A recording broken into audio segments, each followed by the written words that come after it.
बहुत पुराने समय की बात है। वैशाली नगर में शिवदत्त नाम का एक ब्राह्मण रहता था। शिवदत्त बहुत ही गरीब था। लोगों के घर में पूजा पाठ करके वो अपना जीवन यापन कर रहा था।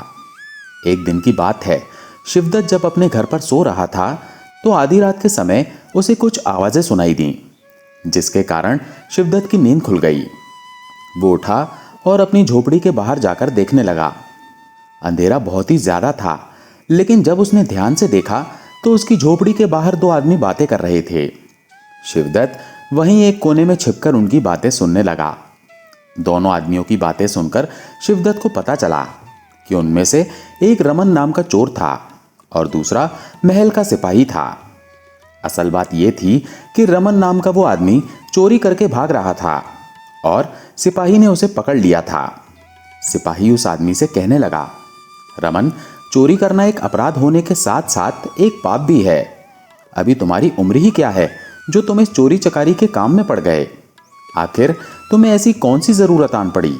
रमन उसे जवाब देते हुए कहने लगा, सिपाही जी, आप जो कह रहे हैं वो बिल्कुल ठीक बात है, लेकिन मेरे घर की हालत बहुत ही खराब है। इसीलिए जब मुझे कोई और रास्ता दिखाई नहीं दिया तब मुझे चोरी जैसा बुरा कर्म करना पड़ा। अगर आप मुझे इस बार छोड़ देंगे तो मैं जिंदगी भर चोरी का काम नहीं करूंगा। सिपाही कहने लगा, लड़के, देखने में तो तुम बहुत ही अच्छे परिवार के लगते हो, लेकिन तुम पर ऐसी क्या मुसीबत आन पड़ी? सिपाही के पूछने पर रमन उसे अपनी कहानी सुनाने लगा। सिपाही जी, मेरा परिवार बहुत ही गरीब है। बचपन में ही मेरे पिताजी गुजर गए थे और मेरी माँ ने बड़े कष्ट सहकर मुझे पाला है। वो लोगों के घरों में काम करती और जो भी कमाई होती उससे मेरा पालन पोषण करती। अभी 2 दिन पहले की ही बात है, अचानक रात के अंधेरे में 2 पति पत्नी हमारे घर पर आ गए। उन्होंने हमें बताया कि वो दूसरे गांव में जाने के लिए यात्रा कर रहे थे, परंतु बीच में ही रात हो जाने के कारण वो आसरा ढूंढने लगे और हमारे घर पहुंचे। वे लोग रात यहीं गुजारने का आग्रह करने लगे। मेरी माँ ने उन पर दया करके उन्हें अपने घर में शरण दे दी। तब पति ने बताया कि हम दोनों को बहुत ही भूख लगी है, यदि कुछ खाने को मिल जाता तो बहुत ही उपकार होता। सुबह होते ही हम दोनों चले जाएंगे। मेरी माँ उन दोनों की बात मान गई।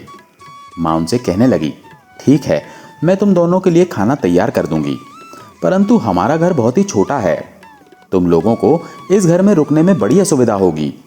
पति पत्नी ने कहा कि उन्हें इस बात से कोई दिक्कत नहीं है।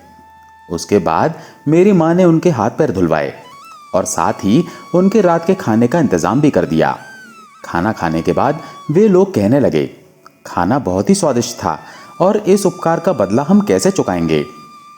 मेरी माँ कहने लगी, इसमें उपकार की कोई बात नहीं है, ये तो मानवता के प्रति उनका कर्तव्य था। इस तरह से वो दोनों पति पत्नी खाना खाकर उस रात हमारे घर में ही सो गए। रात भर वे दोनों सोते रहे, परंतु जब हम उन्हें सुबह उठाने के लिए गए तो वे दोनों मरे पड़े थे। ये बात पूरे गांव में फैल गई। वैद्य ने उन्हें देखा तो उसने कहा कि उनकी मृत्यु जहर खाने से हुई है। हमारे घर में नगर का कोतवाल पहुंचा और जो खाना हमने उनको खिलाया था उसकी जांच पड़ताल की गई। उस खाने में एक मरी हुई छिपकली निकली। कोतवाल हमें तुरंत राजा के पास लेकर गया और सारी बातें सुनने के बाद महाराज ने अपना फैसला सुनाया। महाराज का फैसला यह था कि उन दोनों पति पत्नी के मरने का कारण वो खाना था जो मेरी माँ ने उन्हें खिलाया था। हालांकि इन्होंने ये जानबूझकर नहीं किया, लेकिन अनजाने में ही सही अपराध तो इनसे हुआ है। इस अपराध के कारण इन्हें फांसी की सजा दी जाती है। परंतु दरबार में मौजूद एक मंत्री ने कहा, महाराज, आपने जो दंड इन्हें सुनाया है उस पर एक बार फिर से विचार करना चाहिए, क्योंकि जानबूझकर की गई हत्या और अनजाने में हुई हत्या दोनों में बहुत ही अंतर होता है। दोनों के लिए एक ही तरह का दंड उचित नहीं है। हालांकि इन दोनों माँ बेटे ने अपराध किया है और उसको स्वीकार भी किया है, फिर भी ये दंड उचित नहीं। इसलिए महाराज, आप इन दोनों पर कुछ दया कीजिए। मंत्री की बात सुनकर महाराज कुछ देर के लिए सोचने लगे और फिर अपना फैसला बदलकर उन्होंने एक दूसरी सजा सुना दी। महाराज कहने लगे, जैसा मंत्री जी ने कहा, इन दोनों माँ बेटे के मन में कोई ऐसी इच्छा नहीं थी कि ये उन दोनों पति पत्नी की हत्या कर दें, लेकिन फिर भी उन दोनों के मरने का कारण ये दोनों माँ बेटे ही हैं। इसीलिए दंड तो इन्हें मिलेगा और दंड के रूप में इनसे जुर्माना वसूला जाएगा। इन्हें 1 माह के अंदर अंदर 1000 स्वर्ण मुद्राएं राजकोष में जमा करवानी होंगी। अगर ये ऐसा नहीं कर पाए तो फिर 1 महीने के बाद इन्हें मृत्यु दंड दे दिया जाएगा। और फिर अपनी कहानी सुनाकर रमन कहने लगा, सिपाही जी, अब आप ही बताइए, इतने पैसे मैं कहां से कमाऊं? अपनी मां को बचाने के लिए मैंने दिन रात मेहनत की, परंतु फिर भी केवल 100 स्वर्ण मुद्राएं ही इकट्ठी कर पाया। और आज समय सीमा का आखिरी दिन है। अगर कल मैं 1000 स्वर्ण मुद्राएं जमा नहीं करवा पाया तो मेरी मां को मृत्यु दंड दे दिया जाएगा। कोई और रास्ता मुझे नहीं सूझा तो मैंने चोरी करने का फैसला किया। और जब आज मैंने चोरी कर ली तो रास्ते में आपने मुझे पकड़ लिया। ब्राह्मण शिवदत्त, जो उनकी बातें सुन रहा था, उसे रमन पर बड़ा ही तरस आ रहा था। रमन की बातें सुनकर सिपाही को भी उस पर दया आने लगी। वो रमन से कहने लगा, देखो युवक, सचमुच तुम्हारी कहानी तो बहुत ही दुखदाई है, लेकिन तुमने ये जो चोरी का काम किया है, ये बहुत ही बड़ा अपराध है। तुम चाहते तो किसी से उधार भी ले सकते थे।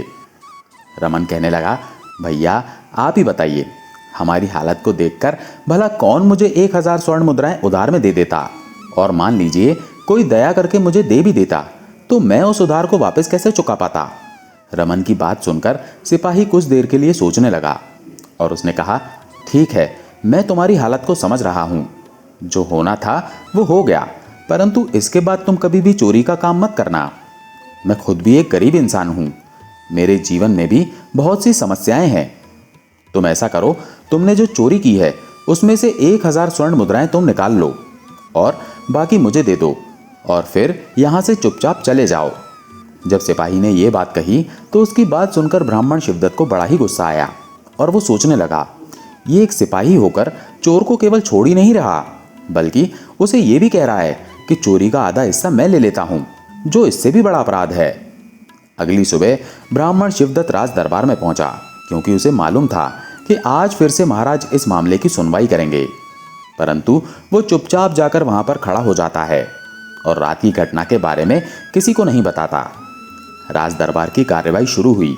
रमन नाम का वो युवक राज दरबार में पेश हुआ और उसने राजा के सामने 1000 सोने के सिक्के राजकोष में जमा करवाने के लिए दे दिए। तब राजा ने आदेश दिया कि इस युवक ने दंड के रूप में 1000 सोने के सिक्के जमा करवा दिए हैं, इसलिए इसकी मां को कारागार से मुक्त कर दिया जाए।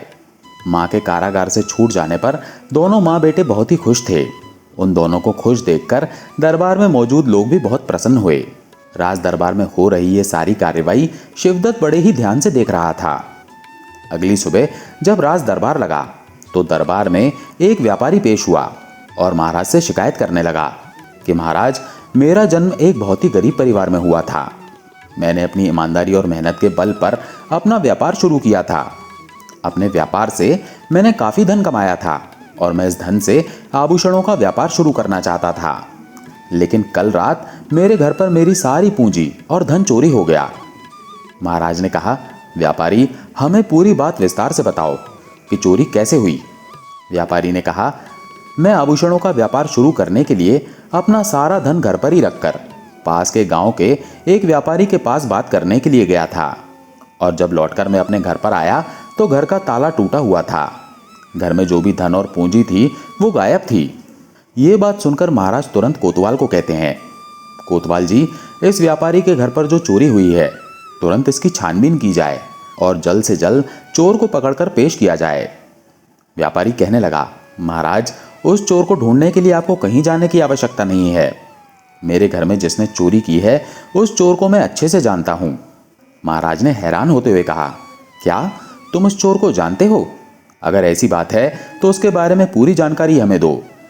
हमारे सैनिक तुरंत जाकर उसे पकड़कर हमारे पास लेकर आएंगे। व्यापारी कहने लगा, महाराज, वो कोई और नहीं बल्कि कल जिस औरत को आपने छोड़ा था उसका बेटा रमन है। उसने ही मेरे घर में चोरी की है और वहां से चुराया हुआ धन दंड के रूप में आपके राजकोष में जमा करवाया है। इसी तरह से उसने अपनी मां को छुड़वाया है। ये बात सुनकर महाराज कुछ देर के लिए सोच में पड़ गए। दरबार में मौजूद सभी लोग बड़ी उत्सुकता से देखने लगे कि महाराज अब क्या फैसला लेंगे। महाराज ने तुरंत रमन को राज दरबार में बुलाया और कहने लगे, युवक, तुमने इस व्यापारी के घर में चोरी की है, क्या यह बात सही है? क्या वो चोरी तुमने ही की है? रमन कहने लगा, हाँ महाराज, इनके घर में चोरी मैंने ही की है। अपनी माँ को छुड़वाने के लिए मेरे पास कोई और रास्ता नहीं था। 1 महीने में 1000 सोने के सिक्के भला मुझ जैसा गरीब आदमी कहाँ से ला सकता है। जब मुझे कुछ भी समझ में नहीं आया तो मैंने मजबूरी में ये चोरी की है, क्योंकि मैं कुछ भी करके अपनी माँ को बचाना चाहता था, इसीलिए मैंने ये चोरी की। इस प्रकार रमन ने अपना अपराध स्वीकार कर लिया। महाराज ने अपना फैसला सुनाया। इस युवक ने अपना अपराध स्वीकार कर लिया है, इसे तुरंत कारागार में डाल दिया जाए और इसकी मां को बुलाकर बताया जाए कि इस व्यापारी के घर में जो भी धन चोरी किया गया है वो धन व्यापारी को वापस लौटाया जाए। इसके बाद ही रमन को कारागार से छोड़ा जाएगा। ये सुनकर रमन मन ही मन सोचने लगा, भला मेरी मां व्यापारी का धन कैसे वापस कर सकेगी, क्योंकि वो धन तो मैंने राजकोष में जमा करवा दिया है। तभी वहां पर मौजूद ब्राह्मण शिवदत्त ने आगे आकर महाराज को प्रणाम करते हुए कहा, महाराज, मेरा प्रणाम स्वीकार कीजिए। मैं आपके ही राज्य में रहने वाला ब्राह्मण शिवदत्त हूँ। महाराज, मैं इस मामले को शुरू से ही देख रहा हूँ। आपकी अनुमति हो तो मैं इस पूरे घटनाक्रम के बारे में कुछ कहना चाहता हूँ। महाराज ने शिवदत्त से कहा, शिवदत्त, तुमको इस मामले में क्या कहना है? शिवदत्त ने कहा, महाराज, छोटा मुंह बड़ी बात, लेकिन आपका यह फैसला न्याय के पक्ष में नहीं है। ये सुनकर सारे दरबारी चौंक जाते हैं और सोचते हैं कि महाराज अब क्या कहेंगे। शिवदत्त की बात सुनकर महाराज को क्रोध आ गया और वो कहने लगे, क्या शिवदत्त, तुम्हें मेरा निर्णय सही नहीं लगता? क्या तुम बहुत ही बड़े विद्वान हो जो मेरे निर्णय को गलत बता रहे हो? अगर ऐसी बात है तो तुम बताओ कि मेरे निर्णय में गलत क्या है। अगर ये गलत है तो फिर सही निर्णय क्या होगा? शिवदत्त कहने लगा, महाराज, मैंने अपनी शिक्षा ग्रहण करते समय कई राज्यों का भ्रमण किया था, इसीलिए मैं उन सभी राज्यों की न्याय व्यवस्था को अच्छी तरह से जानता हूं। जो व्यापारी अभी आपके सामने उपस्थित हुआ है उसके घर में चोरी करने वाला रमन है। ये बात मैंने ही उसे बताई थी कि उसके घर में चोरी करने वाला रमन है। राजा ने कहा, यह बात तुम्हें कैसे मालूम हुई? हमारी न्याय व्यवस्था में कौन सी कमी है और मेरे निर्णय में तुम्हें क्या गलत लगा, ये बताओ। तब शिवदत्त ने अपनी सारी बात बताई कि किस तरह से उसने छुपकर रमन और उस सिपाही की बातें सुन ली थी। उसके बाद ब्राह्मण आगे कहने लगा, महाराज, उस रात को दोनों पति पत्नी जहरीला खाना खाकर मर गए। इसका कारण रमन की मां नहीं है, ये आप भी जानते थे, परंतु अपनी न्याय व्यवस्था के अनुसार आपने उसे 1000 स्वर्ण मुद्राएं जमा करवाने का दंड दे दिया। 1 महीने के अंदर इतनी मुद्राएं भला एक गरीब परिवार कैसे लेकर आ सकता है? यह असंभव है, ये आप भी जानते थे, लेकिन फिर भी आपने इस तरह का निर्णय लिया। जब रमन को कोई रास्ता नहीं सूझा तो उसने चोरी करने की ठान ली। चोरी करने के बाद इसके पकड़े जाने पर सिपाही इसे रिश्वत लेकर छोड़ देता है। इसके बाद अपनी मेहनत की कमाई चोरी हो जाने पर इस व्यापारी को जब कुछ समझ में नहीं आया तो ये आपके पास आता है और आप रमन को कारागार में डालकर दंड के रूप में उसकी मां को व्यापारी की धनराशि लौटाने के लिए कह रहे हैं, जबकि वो धनराशि तो राजकोष में पहले ही जमा करवा दी गई है। अब आप ही बताइए, इतनी स्वर्ण मुद्राएं वो कहां से लेकर आएगी? उसकी मां भी कहीं चोरी करके ही मुद्राएं आपको चुकाएगी और फिर जिसकी मुद्राएं चोरी होंगी वो आपके पास आकर इस व्यापारी की तरह ही शिकायत करेगा। अगर ऐसा ही चलता रहा तो फिर इस समस्या का कोई हल नहीं निकलेगा। महाराज शिवदत्त की कही हुई बात को समझ रहे थे। महाराज के दरबार में मौजूद सभी दरबारी जो अब तक शांत बैठे हुए थे, उनमें से एक मंत्री महाराज के पास आया और कहने लगा, शिवदत्त, तो फिर तुम ही बताओ कि अब तक जो कुछ भी हुआ उसमें गलती किसकी है? अपराधी कौन है और उस अपराधी के लिए क्या दंड दिया जाए? राजमहल में काम करने वाले और रिश्वत लेने वाले उस सिपाही को क्या दंड देना होगा? इस व्यापारी को न्याय कैसे मिलेगा? अब तो ये समस्या और भी ज्यादा जटिल हो गई है। ऐसे में क्या फैसला होना चाहिए बताओ, क्योंकि तुमने तो कई राज्यों में वहां की न्याय व्यवस्था देखी है। मंत्री की कही गई बात पर महाराज भी शिवदत्त की तरफ देखने लगे और कहने लगे, शिवदत्त, अब तुम ही कोई सही निर्णय बताओ। व्यापारी भी बड़ी उम्मीद के साथ शिवदत्त की तरफ देखने लगा। तब शिवदत्त कहने लगा, इस घटना के विषय में महाराज आपने अपनी न्याय व्यवस्था के अनुसार दंड दिया, लेकिन आप ये देखिए कि अपराध की शुरुआत कहां से हुई? अपराध होने का कारण क्या था? अपराध करते समय अपराध करने वाले की मानसिक स्थिति क्या थी, यह आपने नहीं जाना, इसीलिए समस्या इतनी बढ़ गई है। रमन की मां तो उन पति पत्नी को खाना खिलाकर उनकी सहायता करना चाहती थी। उनकी हत्या करना उसकी मां का उद्देश्य नहीं था। इसीलिए ये घटना मात्र एक दुर्घटना है, इससे ज्यादा कुछ भी नहीं। दूसरी तरफ अपनी मां को बचाने के लिए रमन को जब कोई रास्ता नहीं सूझा तो रमन एक चोर बन गया, जबकि चोरी करना उसका कोई धंधा नहीं है, वो कोई पेशेवर चोर नहीं है। रमन की सारी सच्चाई जानकर उस सिपाही ने दया करके उसे छोड़ दिया। चोरी को बढ़ावा देना उसकी भी इच्छा नहीं थी। आपके सिपाही ने इससे रिश्वत में जो भी धन लिया था वो उसने गरीबों में दान कर दिया, ताकि उससे जो अपराध हुआ है वो कुछ कम हो सके। उसने अपनी इच्छा पूरी करने के लिए रिश्वत नहीं ली थी। महाराज कहने लगे, फिर तो तुम्हारे कहने के अनुसार जितने भी लोग इसमें शामिल हैं वो सब भले लोग हैं, तो फिर ऐसे में अपराध किया किसने? ब्राह्मण शिवदत्त कहने लगा, महाराज इन सब का कारण आप हैं। 2 भले इंसानों को आपने अपराधी बना दिया, 2 अच्छे इंसानों को आपने मानसिक रोगी बना दिया। तो असल में अपराध आपसे हुआ है। आपने ये बिल्कुल भी नहीं सोचा कि एक गरीब मां का बेटा 1000 स्वर्ण मुद्राएं कहां से लेकर आएगा, और जब 1000 स्वर्ण मुद्राएं वो लेकर आया तो आपने ये भी नहीं पूछा कि इतने कम समय में वो 1000 मुद्राएं कहां से ले आया। अगर इस समय आपने रमन से पूछा होता कि ये मुद्राएं कहां से आई हैं, तो ये समस्या यहां तक नहीं पहुंचती। आप इसे ऐसे समझिए महाराज कि खेतों में काम करने वाला मजदूर यदि सांप के डसने से मर जाए तो सांप को दंड नहीं दिया जा सकता। वैसे ही उस खाने में छिपकली गिर गई, इसीलिए उन पति पत्नी की मृत्यु हो गई। इसमें रमन और उसकी मां का कोई दोष नहीं है, इसलिए रमन और उसकी मां को छोड़ दिया जाए और रमन से जो आपने जुर्माना वसूल किया है वो इस व्यापारी को लौटा दिया जाए। साथ ही मरने वाले पति पत्नी के परिवार को आर्थिक सहायता दी जाए। शिवदत्त के द्वारा दिए गए तर्क और सुझाव दरबार में मौजूद सभी लोगों को बहुत पसंद आते हैं। महाराज ने ब्राह्मण की प्रशंसा की और कहा, हम आज तक अपने राज्य की न्याय व्यवस्था के आधार पर लोगों को दंड देते आ रहे थे, लेकिन शिवदत्त आज जैसा तुमने सोचा वैसा तो हमने कभी सोचा ही नहीं। आज से हम अपनी न्याय व्यवस्था में उचित बदलाव करेंगे और किसी भी अपराध के बारे में गहराई से सोचने के बाद ही कोई निर्णय लेंगे। और हम आज से तुम्हें अपने दरबार का न्याय अधिकारी नियुक्त करते हैं। इसके बाद महाराज ने व्यापारी को कोष से धन देकर विदा किया और रमन और उसकी मां को भी निरपराध घोषित करके भेज दिया गया। मरे हुए पति पत्नी के परिवार को महाराज की तरफ से आर्थिक सहायता भेज दी गई। महाराज की समझ में भी अब यह बात आ चुकी थी कि हर अपराध के लिए एक ही तरह का दंड नहीं दिया जा सकता। इसके बाद शिवदत्त राजा के दरबार में न्याय अधिकारी नियुक्त हो गया और अपना जीवन बड़े सुखपूर्वक बिताने लगा।